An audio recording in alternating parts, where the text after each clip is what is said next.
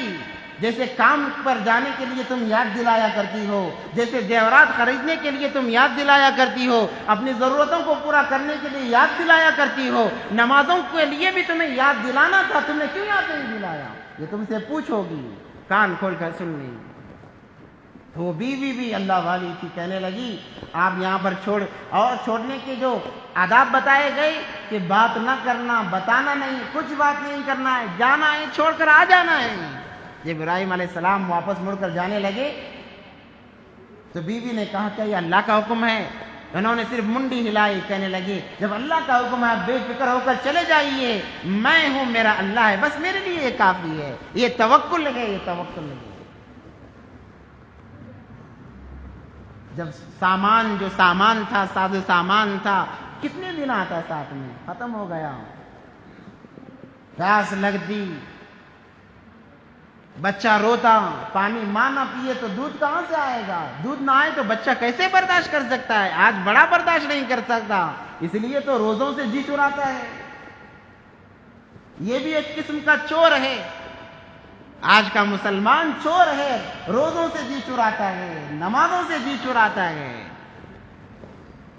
بس چوری، کسی کا مال لوٹ گیا اسی کو چوری نہیں کہتے، یعنی روزے نہ رکھنا یہ بھی ایک قسم کی چوری۔ حدیث میں آتا ہے کہ سب سے بدترین چور وہ ہے جو نماز میں چوری کرے۔ اب آپ سمجھیں گے کہ نماز میں کیا چیز ایسی ہے جس میں چرایا جائے؟ تو کہا، یوں مراد دیا کہ جیسی نماز پڑھنا تھا ویسی نماز نہیں پڑھی، یعنی جیسے رکوع میں گیا سیدھا کھڑے ہوئے بھی نہیں تھے کہ سجدے میں چلے گئے، ایک سجدہ مکمل بھی نہیں ہوتا کہ دوسرا سجدہ کر لیا، یہ نماز کی چوری ہے۔ تو روزہ نہ رکھنا یہ روزے کی چوری ہے، زکوٰۃ نہ دینا یہ زکوٰۃ کی چوری ہے، قربانی کے ایام میں قربانی نہ دینا یہ قربانی کی چوری ہے۔ دنیا کی چوری دنیا کے لوگ نمٹائیں گے، دین کی چوری اللہ نمٹائیں گے۔ تو مال ساز و سامان ختم ہو گیا، اب لالے پڑنے لگے کہ اب کیا کیا جائے، اب کیا کیا جائے۔ ایک دن 2 دن گزر گئے، جب ماں برداشت سے باہر ہو گئی کہ قطرہ دودھ نہیں آ رہا ہے، بچہ بلک رہا ہے، بچے کی زبان باہر آ گئی پیاس کی وجہ سے، بھوک کی وجہ سے، تو ماں کی ممتا تو بہت اعلیٰ ہوتی ہے، ماں کو برداشت کے باہر ہو گیا، تو ماں پریشانی کے عالم میں، 2 پہاڑ تھے، ایک صفا ایک مروہ، 2 پہاڑ تھے، تو ماں دوڑ لگائی حضرت حاجرہ نے، کبھی صفا پہاڑ پر دوڑتی اور چڑھ کر دیکھتی کوئی انسان نظر آئے تو کوئی پانی کا انتظام کر لوں، اور جب بچے کی آواز آتی دوڑ کر بچے کے پاس آتی، اور بچے کی حالت دیکھ کر پھر رہا نہیں جاتا، پھر صفا پہاڑی پر دوڑ لگاتی اور وہاں جا کر چڑھ کر دیکھتی کوئی انسان ہو تو کچھ انتظام کر لوں، دوڑ لگا رہی ہے، ادھر دوڑ رہی ہے ادھر دوڑ رہی ہے، بچہ بلک رہا ہے، ایڑیاں رگڑ رہا ہے، اللہ تبارک۔ اور کبھی ان ایام میں اللہ کی نافرمانی نہیں، یہ بات یاد رکھیں، آج کا مسلمان کیا کرتا ہے، ذریعے سے حالات آ گئی، اللہ کو بس ہم ہی ملے تھے کہ ہم پر اتنی پریشانی ڈالنا تھا، کیا ہم ہی ملے تھے اللہ کو پریشان کرنے کے لیے کہ اللہ نے ہمیں اتنا پریشان، ذرا سے حالات پر ہم نافرمانی پر اتر آتے ہیں، کفریہ الفاظ ہمارے زبان سے نکل جاتے ہیں، وہاں بچہ بلک رہا ہے، کھانے کا نظام نہیں، پانی کا نظام نہیں، مگر اف تک نہ نکلا زبان سے، دوڑ رہی ہیں، اللہ کو یہ عادت پسند آئی، اللہ تبارک و تعالیٰ نے جبرائیل امین کو بھیجا، جبرائیل امین آئے اور ایک پر مارا، ان کے ایڑیوں کے نیچے سے پانی ابلنے لگا، جہاں پر پانی کا کوئی نام و نشان نہیں تھا، جسے ہم آب زمزم کہتے ہیں، اور یہ اس پانی کو زمزم کا نام کیوں دیا گیا؟ دوسرا بھی تو نام دے سکتے تھے، تو جیسے ہی جبرائیل علیہ السلام نے پر مارا اور ایڑیوں سے پانی کا چشمہ ابھرنے لگا، وہ تو صفا کے پہاڑی پر موجود تھی، انہیں پانی نظر نہیں آ رہا تھا، جب کوئی انسان نظر نہیں آیا تو دیکھا کہ بچے کے رونے کی آواز کم ہو گئی، دوڑ کر آئی، آ کر دیکھا تو پانی کا چشمہ ابھر رہا ہے، پانی بہ رہا ہے، تو فوراً انہوں نے یہ کیا کہ ایک باندھ کی طرح باندھ کر پانی کو رکانا چاہا، مگر وہ اللہ کی طرف سے تھا، وہ کہاں سے رکتا، جب پانی رکنے کا نام و نشان نہ لیتا تو ان کے زبان سے نکل پڑا کہ زم زم زم زم زم زم، تو اس کا نام آب زمزم پڑ گیا۔ آج اس پانی کے اندر اللہ تبارک و تعالیٰ نے 70,000 بیماریوں میں سے شفا رکھی ہے، اور آب زمزم جس نیت سے پیا جاتا ہے اللہ تبارک و تعالیٰ اس نیت میں کامیابی عطا فرماتے ہیں، اخلاص کے ساتھ میں اس پانی کو جس نیت سے آپ پیو گے، کبھی ایسا نہیں ہوا کہ وہ نیت پوری نہ ہوئی ہو، شرط یہ کہ نیت صحیح ہو، ارادہ صحیح ہو، وہ بھوکے کے لیے کھانا ہے، بیمار کے لیے شفا ہے، 70,000 بیماریوں سے شفا اس پانی کے اندر اللہ تبارک و تعالیٰ نے رکھی ہے۔ علماء فرماتے ہیں وہ پانی دنیا کا نہیں، وہ تو آب کوثر کا پانی ہے،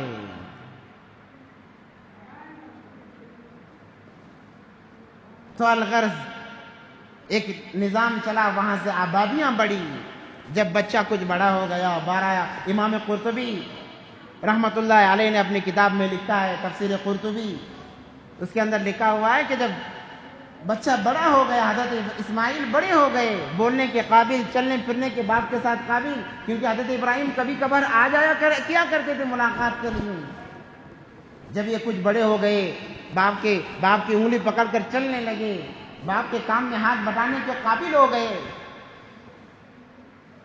تو دوبارہ یہ اشکال پیدا ہوا کہ ابراہیم اب تو اپنے بچے کی محبت میں گرفتار ہو گئے ہیں، اللہ نے کہا کہ ایسا نہیں، وہ ہمیشہ میرے لیے قربان ہے، تو اللہ تبارک و تعالیٰ نے آخری آزمائش یہ دی کہ کہا کہ اپنے بچے کو ذبح کیا جائے، وحی کے ذریعے سے یہ بات نہیں بتائی گئی، بلکہ خواب میں حضرت ابراہیم علیہ السلام سوئے ہوئے ہیں، انہوں نے خواب دیکھا، خواب 2 طرح کا دیکھا، بعض مفسرین فرماتے ہیں یہ دیکھا کہ کسی چیز کو ذبح کیا جا رہا ہے، بعض مفسرین فرماتے ہیں کہ کوئی کہنے والا کہہ رہا ہے کہ اللہ کے نام پر قربان کرو، اللہ کے نام پر قربان کرو، الغرض دونوں سے قربانی مقصود تھی، جیسے ابراہیم علیہ السلام نے خواب دیکھا، دوسرے دن اٹھے، کشمکش میں وہ دن گزرا، سوچ و فکر میں وہ دن گزرا جسے یوم التربیہ کہتے ہیں۔ 8 ذی الحجہ کو انہوں نے کی رات میں انہوں نے 7 ذی الحجہ کی رات میں خواب دیکھا، 8 ذی الحجہ کی صبح سے شام تک وہ سوچ میں رہے کہ اس خواب کا مطلب کیا ہو سکتا ہے، جسے یوم التربیہ کہتے ہیں، یعنی سوچ و فکر کا دن۔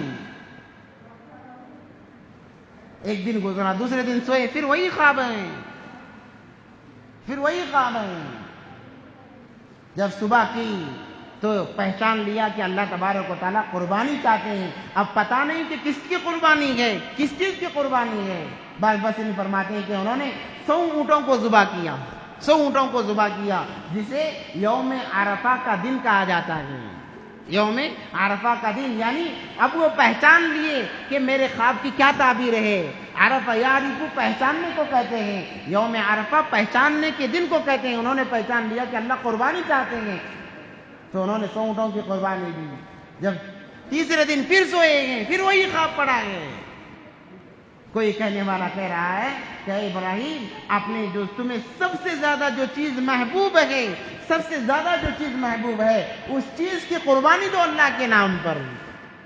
جب تیسرے دن اٹھے، جسے یوم النحر یعنی عید الاضحیٰ کا نام دیا جاتا ہے، یہ سمجھ گئے، کیونکہ نبیوں کا خواب بھی وہی کے مانند ہے، اور مسلمان کا خواب بھی وہی کا 40واں حصہ ہوا کرتا ہے۔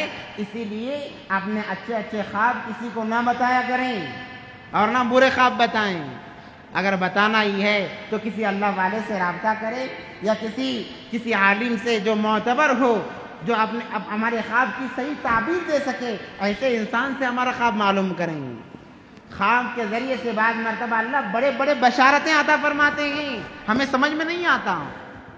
ہم سمجھتے ہیں کہ خواب ایسے ہی ہو گئے، خواب ایسے ہی نہیں ہوا کرتے۔ بعض خواب اس کے اندر ہماری زندگی کو بدل دیتے ہیں۔ بعض خواب،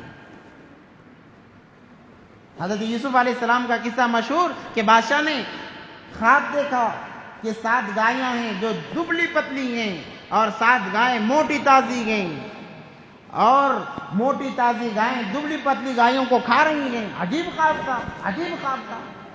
جب یوسف علیہ السلام سے تعبیر معلوم کی گئی تو انہوں نے کہا کہ 7 سال تک بہت فراوانی ہوگی، اللہ بہت مال دے گا، اس کے بعد میں 7 سال قحط ہوگا۔ تمہارے بادشاہ سے کہو کہ جب فراوانی ہوگی 7 سال، اس اناج کو ضرورت کے وقت جیسا استعمال کر کے بچا کر رکھے، اور جب 7 سال قحط سالی ہوگی، اس مال کو اس وقت میں استعمال کیا جا سکتا ہے۔ اور ایسے ہی ہوا۔ بادشاہ بڑا خوش ہوا، حضرت یوسف علیہ السلام کو جیل سے نکال کر تاج پہنا کر بٹھا دیا، بادشاہ بنا لیا۔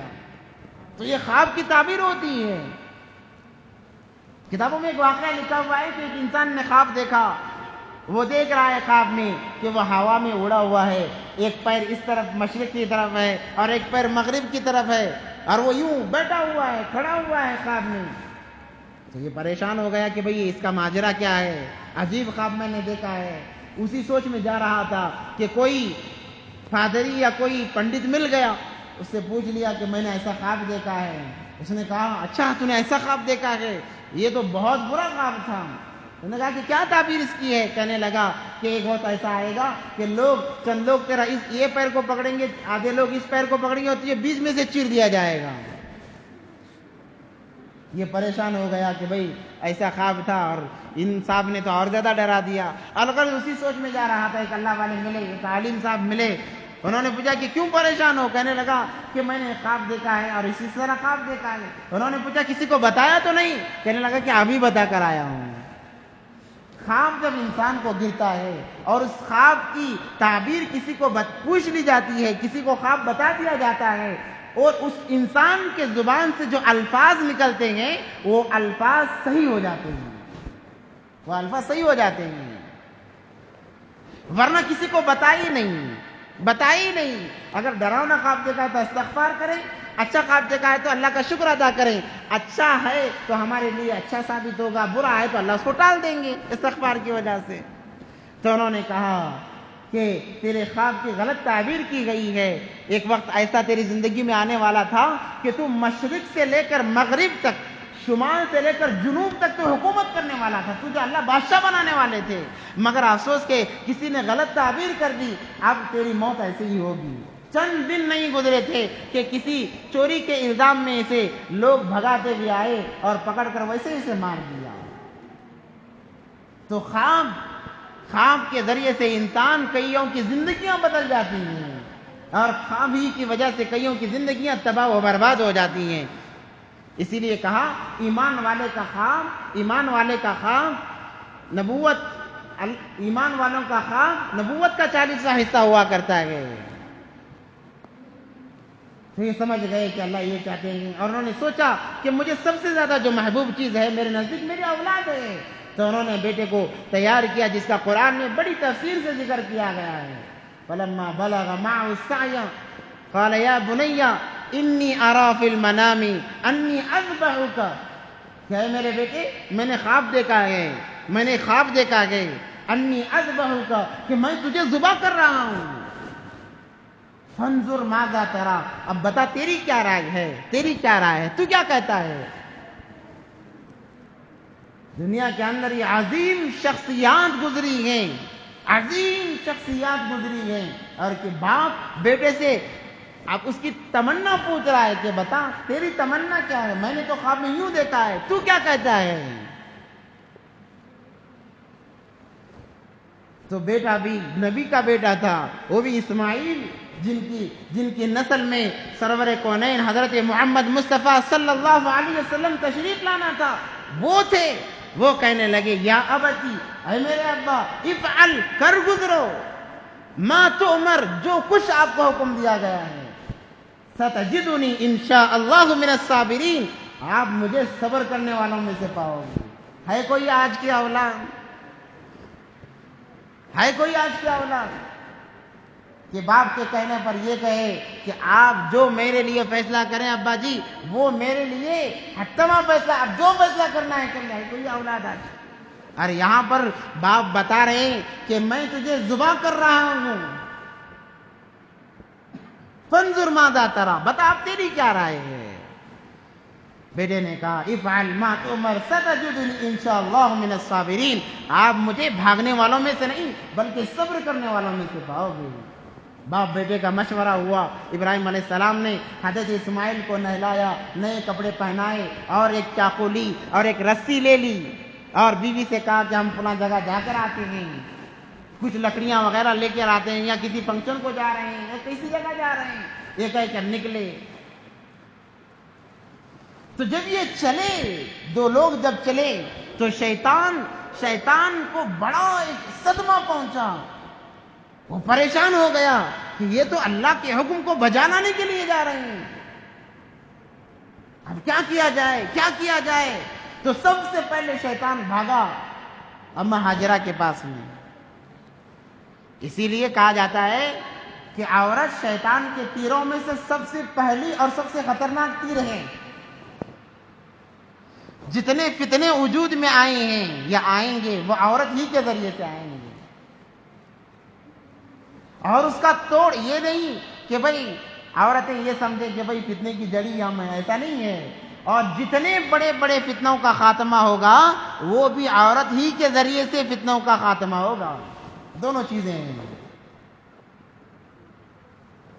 تو شیطان دوڑا ہوا گیا، جا کر کہنے لگا کہ بی بی تجھے پتا بھی ہے کہ تیرا شوہر تیرے بچے کو کہاں لے جا رہا ہے. کہا کہ مجھے پتا نہیں، کسی جگہ جانے کا ارادہ، وعدہ کر کے گئے ہیں. کہنے لگا انسانی شکل میں آ کر کہنے لگا بی بی جی آپ کو ایسی بڑھاپے کی عمر میں اولاد ہوئی ہے، آپ کا شوہر آپ سے آپ کی اولاد چھیننا چاہتا ہے، وہ اللہ کے نام پر ذبح کرنے کے لیے جا رہا ہے.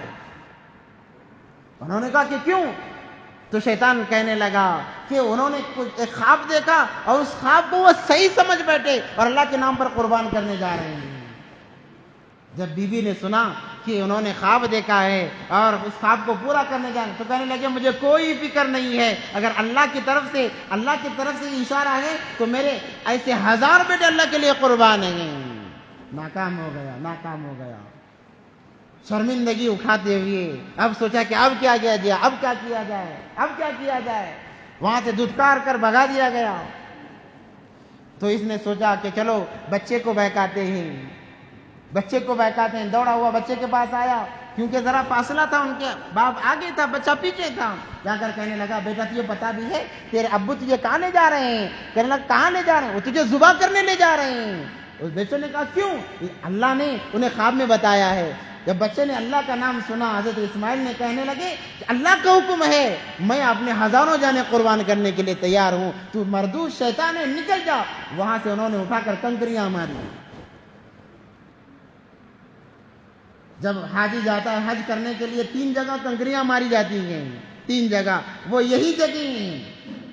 پہلے حضرت حاجرہ کے ذریعے، دوسرا حضرت اسماعیل کے ذریعے، اور آخر میں وہ دوڑتا ہوا ابراہیم علیہ السلام کے پاس گیا اور کہنے لگا ابراہیم خواب کو پورا کرنے جا رہے ہو، خواب کا بھی کوئی اعتبار ہے، خواب کا بھی کوئی اعتبار ہے، تم نے خواب دیکھا ہے، اس خواب کو پورا کرنے کے لیے اپنے بچے کی بلی لوگے، اپنے بچے کا جان لوگے، 80 سال کے بعد میں اولاد ہوئی ہے، ذرا سوچو، خواب تو خواب تھا، اس کو ایسے ہی چھوڑ دو، ویسے بھی تم نے جانور قربان کیے ہیں، کوئی فرق نہیں پڑتا۔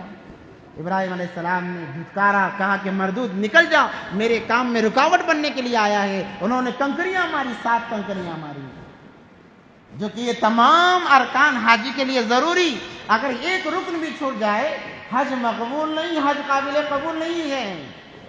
یہ حرکتیں کروائی جا رہی ہیں، دیکھو اللہ جسے چاہتے ہیں ان کی یادوں کو قیامت تک کے لیے باقی رکھ دیتے ہیں۔ اب حج کرنے کے لیے انسان کیوں جاتا ہے؟ جا کر کعبۃ اللہ کا دیدار کرے، طواف کرے۔ یہ صفا مروہ میں جا کر دوڑنے کا کیا چکر ہے؟ کچھ نہیں، بس دوڑو، اللہ نے کہا دوڑو دوڑو۔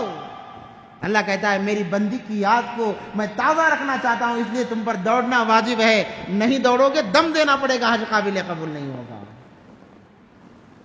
آپ گئے، ایک دیوار بنی ہوئی ہے وہاں پر، اس دیوار کے پاس کھڑے ہو کر پتھر مار رہے ہیں، کنکریاں مار رہے ہیں، کنکریاں مار رہے ہیں، بھئی یہ کیا چکر ہے؟ کنکریاں کیوں ماری؟ کوئی نظر تو کوئی نہیں آ رہا ہے۔ اللہ نے کہا میرے محبوب بندوں نے اس عمل کو کیا ہے، سمجھ میں آئے تب بھی کرو، نہ سمجھ میں آئے تب بھی کرو، کرنا واجب ہے۔ نہ کرو گے، انکار کرو گے، خطرہ ہے کہ ایمان نہ نکل جائے، ایمان نہ نکل جائے۔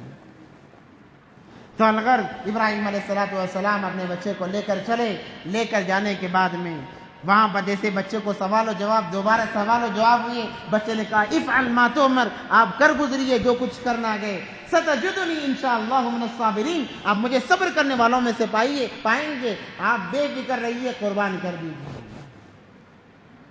فلما اسلما وتلہ للجبین، اللہ اکبر، جب دونوں نے اس بات کو تسلیم کر لیا کہ اب قربانی کرنا گئے، بیٹے کہنے لگے ابا جان وتلہ للجبین، کہنے لگے کہ میں یوں کروٹ لیٹتا ہوں، سیدھی کروٹ سے لیٹتا ہوں، آپ میرے پاؤں باندھ دیں کہیں میں حرکت نہ کروں، آپ میرے ہاتھ باندھ دیں کہیں میں حرکت نہ کروں، آپ کو دشواری ہو، میں جبہ نکالتا ہوں، جب میں مر جاؤں، میں ختم ہو جاؤں، میرا جبہ لے جا کر میری والدہ کو دے دینا اور انہیں کہنا کہ صبر کریں، اللہ انشاءاللہ اس کا بدلہ دے گا۔ وَتَلَّهُ لِلْجَبِينِ، اور کروٹ سے لیٹ گئے۔ ابراہیم علیہ السلام نے لٹا دیا اور لٹا کر چوری کو تیز کر لیا۔ ایک عجیب سما بنا ہوا تھا اس وقت میں، فرشتوں میں ہلچل مچی ہوئی ہے کہ اس دنیا پر یہ پہلی مرتبہ ہو کیا رہا ہے، پہلی مرتبہ ہو کیا رہا ہے کہ اللہ کے لیے، وہ بھی خواب کے ذریعے سے بتا دیا گیا، اس خواب کو پورا کرنے کے لیے اپنے چہیتے، اپنے جگر کے ٹکڑے کو ذبح کیا جا رہا ہے اللہ کے نام پر۔ سارے فرشتے، حالانکہ فرشتوں کے اندر احساس کا مادہ نہیں ہے، احساس کا مادہ نہیں ہے، مگر بعض علماء فرماتے ہیں کہ اس عالم کو دیکھ کر فرشتوں کے اندر ایک عجیب کیفیت ابھر آئی کہ یہ کیا ہونے جا رہا ہے، کیا کوئی اللہ کے لیے اتنا سب کچھ کر سکتا ہے، اتنا بھی کر سکتا ہے، یہ بھی کر سکتا ہے اللہ کے لیے۔ جس کے دل میں اللہ کی محبت ہوتی ہے وہ سب کچھ کر سکتا ہے۔ ابراہیم علیہ السلام نے کر کے بتایا، کہا ان صلاتی، اے میرے اللہ، میری نمازیں، و نسکی و محیائی و ممات، میرا رہنا، میرا اٹھنا، میرا بیٹھنا، میرا چلنا، میرا پھرنا، میرا بولنا، میرا سننا للہ رب العالمین، یہ اللہ تیرے لیے، تو جیسے چاہے گا ویسی میری زندگی ہے، للہ رب العالمین۔ اللہ اکبر، فرشتوں کے اندر ہلچل مچ گئی کہ ہو کیا رہا ہے؟ تو حضرت ابراہیم علیہ السلام نے چوری لی اور اسماعیل علیہ السلام کے گردن پر رکھی اور چلانی چاہی، چوری چلنے کے لیے تیار نہیں ہے، بار بار کوشش کر رہے ہیں، چلنے کے لیے تیار نہیں ہے۔ اللہ نے چوری کو حکم دیا۔ امام قرطبی رحمۃ اللہ علیہ لکھتے ہیں، اے چوری خبردار، اسماعیل کے گلے کا ایک بال بھی اگر کٹا مخلوق سے نکال ڈالوں گا۔ اللہ اکبر، اللہ اکبر۔ وہی حکم آگ کے لیے تھا، یا نار کونی بردا وسلام علی ابراہیم، اے آگ خبردار، میرے ابراہیم کا ایک بال بھی اگر جلا تو مخلوق سے تجھے نکال پھینکوں گا۔ آگ سکتے میں آ گئی تھی۔ علماء فرماتے ہیں کہ جیسے ہی آگ کو یہ حکم دیا گیا ساری دنیا کی آگ نے جلانا چھوڑ دیا، بعض علماء فرماتے ہیں یہ بات کہاں تک صحیح ہے، صحیح روایت سے ثابت تو نہیں ہے، مگر بعض علماء فرماتے ہیں 40 دن تک اگر آپ ہاتھ آگ میں ڈالتے تو آگ چھوتی نہیں کسی انسان کو، کہ اللہ کا حکم آیا ہے۔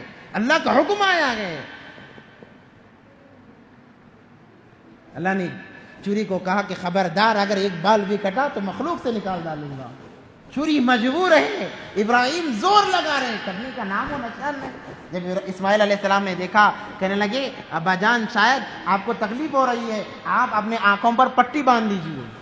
کیا کیجئے؟ آپ اپنے آنکھوں پر پٹی باندھ دیجئے اور مجھے منہ کے بل لٹائیے، منہ کے بل گویا یوں بالکل یوں سینہ زمین پر لگا کر اور میرا چہرہ اٹھا کر آپ چھری چلائیے، کاٹنے میں آسانی ہوگی۔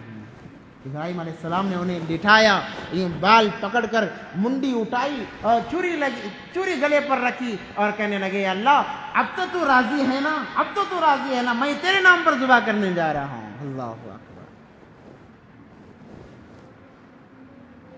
جو اللہ کی محبت میں دیوانے ہوتے ہیں وہ ہر چیز کر گزر جاتے ہیں، اور جنہیں اللہ کی محبت کا چسکا نہیں انہیں نمازوں کی توفیق نہیں ہوتی، آنا ہوتی ہے، وہ بس ہیں اپنے گھروں کے اندر۔ جاؤ، کون نماز پڑھے، کون اللہ کو راضی کرے؟ بعض جگہ اسرائیلی روایت میں یہ روایت بھی آئی ہے، ملتی ہے کہ ابراہیم علیہ السلام نے دیکھنے کے لیے جب پتھر پر یوں مارا تو پتھر 2 ٹکڑے ہو گیا، اتنی تیز چوری ہے۔ تو ابراہیم علیہ السلام چوری سے گویا ہی ہو گئے، اے چوری تجھے ہو کیا گیا ہے، تو کاٹتی کیوں نہیں ہے؟ تو اللہ نے چوری کو زبان دی، وہ کہنے لگی اے خلیل آپ 1 مرتبہ کہتے ہو کاٹو، میرا اللہ 70 مرتبہ کہتا ہے نہ کاٹو، کس کی سنوں؟ آپ 1 مرتبہ کہتے ہو کاٹو، میرا اللہ 70 مرتبہ کہہ رہا ہے کہ نہ کاٹنا، خبردار، تو میں کس کی سنوں؟ ابراہیم علیہ السلام نے زور لگایا اور چوری سہبارہ جب چلائی، پل جھپکنے کے برابر دیکھا کہ اسماعیل الگ ہیں، ایک دمبا کٹا پڑا ہوا ہے، جب پٹی کھولی تو دیکھا کہ دمبا پڑا ہوا ہے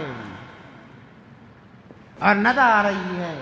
اللہ اکبر، اللہ اکبر، اللہ اکبر۔ جب انہوں نے آنکھ کھولی دیکھا دمبا پڑا ہوا ہے، اسماعیل علیہ السلام کھڑے ہیں، جن کے زبان سے نکلا لا الہ الا اللہ واللہ اکبر۔ اسماعیل علیہ السلام نے کہا اللہ اکبر وللہ الحمد۔ یہ تکبیر تشریق ہے، یہ تکبیر تشریق ہے۔ ہر مرد، بالغ مرد اور عورت پر یوم عرفہ کے دن سے قربانی کے ایام ختم ہونے تک یہ تکبیر تشریق کرنا واجب ہے، چاہے جماعت سے نماز پڑھو، تنہا نماز پڑھو، تکبیر کہنی ہوگی۔ اللہ نے کہا کہ اے ابراہیم تم اس میں بھی کامیاب ہو گئے، ہم نے آپ کے بچے کے بدلے جنت سے دمبا بھیجا گئے، جنت سے جانور بھیجا گئے، اور اس بات کو لازم کر دیا گئے کہ رہتی دنیا تک جب یہ ایام آئیں گے ہر مسلمان پر واجب ہوگا کہ وہ جو صاحب استطاعت ہے واجب ہوگا کہ وہ تمہاری اس سنت کو زندہ کرے، رہتی دنیا تک، جب تک دنیا قائم رہے گی یہ سنت ہمیشہ چلتی رہے گی کہ ابراہیم علیہ السلام کی. اسی لیے حضرت زید بن ارقم اس کے راوی کہتے ہیں ما هذه الاضاحی یا رسول اللہ، یہ عید الاضحیٰ کیا چیز ہے؟ اللہ کے نبی پاک صلی اللہ علیہ وسلم نے فرمایا ھذا سنت ابیکم ابراہیم علیہ السلام، یہ تمہارے دادا ابراہیم علیہ السلام کی سنت ہے. تمہارے دادا ابراہیم یا تمہارے باپ ابراہیم علیہ السلام کی سنت ہے. صحابہ نے پوچھا فما لنا فیہا یا رسول اللہ، اس میں ہمارے لیے کیا ہے؟ نبی پاک صلی اللہ علیہ وسلم نے فرمایا لکل شعرۃ حسنہ. اور حضرت عائشہ رضی اللہ تعالیٰ عنہ کی ایک حدیث ہے ما عمل ابن آدم من عمل یوم النحر، ابن آدم کے عمل میں سے یوم نحر کے ایام میں کوئی عمل اتنا اللہ کو زیادہ مقبول نہیں ہے جتنا کہ قربانی. احب الی اللہ من احراق الدم، خون بہانا اس وقت میں اللہ کو جو جتنا پسند ہے کوئی عمل اتنا پسند نہیں ہے. وَإِنَّهُ لَيَأْتِي يَوْمَ الْقِيَامَةِ بِقُرُونِهَا وَأَشْعَارِهَا وَأَظْلَافِهَا. اللہ اکبر، کہ یہ جانور کل قیامت کے دن صراط پر آئیں گے اپنے خون کے ذریعے سے، خون کو لے کر، اپنے بالوں کو لے کر، اپنے ناخنوں کو لے کر آئیں گے. وَإِنَّ الدَّمَ لَيَقَعُ مِنَ اللَّهِ بِمَكَانٍ، کہ جانور کا خون کا قطرہ زمین پر گرنے سے پہلے اللہ تبارک و تعالیٰ اس قطرے کو آسمان پر اٹھا لیتے ہیں. اور یوں فرمایا کہ جانور کے خون کا قطرہ شہید کے خون کے قطرے سے بھی افضل ہے. شہید جو اللہ کے راستے میں جا کر شہید ہو جاتا ہے، اس کا جو خون کا قطرہ زمین پر گرنے سے پہلے اللہ اس کی مغفرت فرماتے ہیں نا. فرمایا کہ جانور کے خون کا قطرہ اس شہید کے خون کے قطرے سے بھی زیادہ اللہ کو زیادہ محبوب ہے.